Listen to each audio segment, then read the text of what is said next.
చెప్పారు. Hi hello అండి.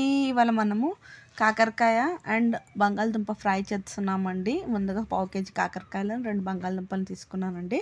వీటిని తొక్క తీసుకొని సన్నగా కట్ చేసుకోవాలండి. కట్ చేసుకొని ఉప్పు నీళ్ళలో వేసి పెట్టుకోవాలండి.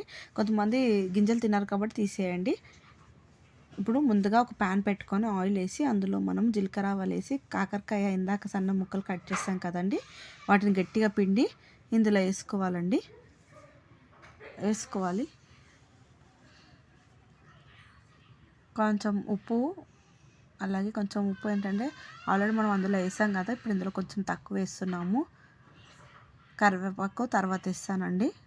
ఉల్లిపాయలు కావాలంటే ఇప్పుడు యాడ్ చేసుకోండి మీరు, నేను వేయట్లేదు ఎందుకంటే కొంచెం మాడిపోతే బాగోదు, అవి చేదుగా ఉంటాయి.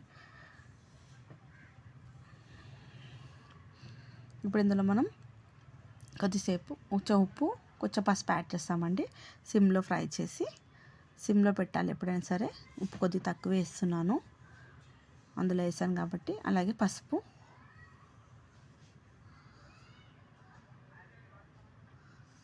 తగినంత వేసి కలిపి సిమ్లో పెట్టాలండి. కొద్దిసేపు మూత అయితే పెట్టకూడదండి. మూత పెడితే వాటర్ పడి మెత్తగా ఉడికిపోయి అది వేరే రకంగా అయిపోతుంది కర్రీలాగా.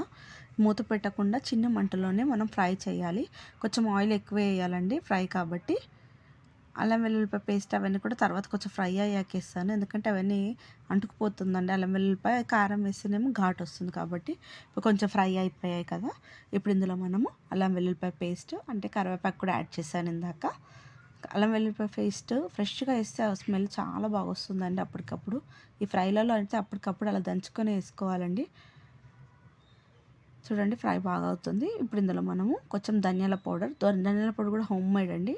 అది కూడా ఇప్పుడు ఫ్రైలలో దొండకాయ ఫ్రై కానీ బెండకాయ ఫ్రై ఏ ఫ్రై అయినా సరే ధనియాల పౌడర్ వేస్తే ఆ స్మెల్ ఆ ఫ్లేవర్ బాగా వస్తుందండి ఫ్రైస్కి. ఖచ్చితంగా మీరు ట్రై చేయండి. ధనియాల పౌడర్ ఇంట్లోనే రోస్ట్ చేసి మనం గ్రైండ్ చేస్తాం కాబట్టి స్మెల్ బాగా వస్తుంది. ఈ విధంగా వేసి చిన్న మంటలో ఉడికిద్దామండి కొద్దిసేపు బాగా కొద్దిగా కలిపాక ఇప్పుడు ఇందులో మనం కారం కూడా యాడ్ చేస్తున్నాను. కారం కొంచెం ఎక్కువనే వేసుకోవాలండి. ఎందుకంటే కారం ఎందుకు ఎక్కువ వేసుకోవాలంటే ఇందులో బంగాళదుంపల స్వీట్నెస్ ఉంటుంది కదా, మళ్ళీ నేను లాస్ట్లో స్టవ్ ఆఫ్ చేసి చల్లారాక నిమ్మకాయ వేసుకుంటానండి. అందుకని ఇప్పుడు నేను కొంచెం ఎక్కువ వేస్తున్నాను కారము. చూడండి కారం వేస్తున్నాను. ఇలాంటివి అప్పుడప్పుడు ట్రై చేయాలండి, సైడ్ డిష్గా బాగుంటుంది. ఓన్లీ ఉత్తి కాకరకాయ కాకుండా కాకరకాయలు బంగాళదుంప ఈ కాంబినేషన్ బాగుంటుందండి. ఒకసారి ట్రై చేయండి మీరు కూడా. కారం వేయాలి.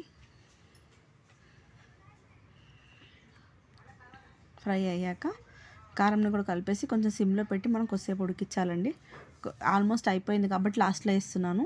ఇక్కడ ఘాటు వస్తుంది కారము, ఇంకా ఆఫ్ చేసే ముందు వేసుకోవాలి కారం ఎప్పుడైనా సరే. కారం వేయగానే పోకు వచ్చేసి ఘాటు వస్తుందండి, దగ్గు వస్తుంది. సిమ్లో పెట్టి ఒక 2 minutes పెట్టేసి లాస్ట్లో కొత్తిమీర యాడ్ చేసుకోవాలండి. అంతే, సింపుల్ అండ్ ఈజీగా కాకరకాయ ఫ్రై అయితే రెడీ అయిందండి. మీరు కూడా ఒకసారి ట్రై చేయండి. వీడియో నచ్చితే లైక్ చేయండి, షేర్ చేయండి, సబ్స్క్రైబ్ చేయండి. మీరు కూడా ఒకసారి ట్రై చేయండి. ఓకేనా friends? Thank you so much అండి for your valuable time. Thank you. Thanks for watching. Thanks for supporting.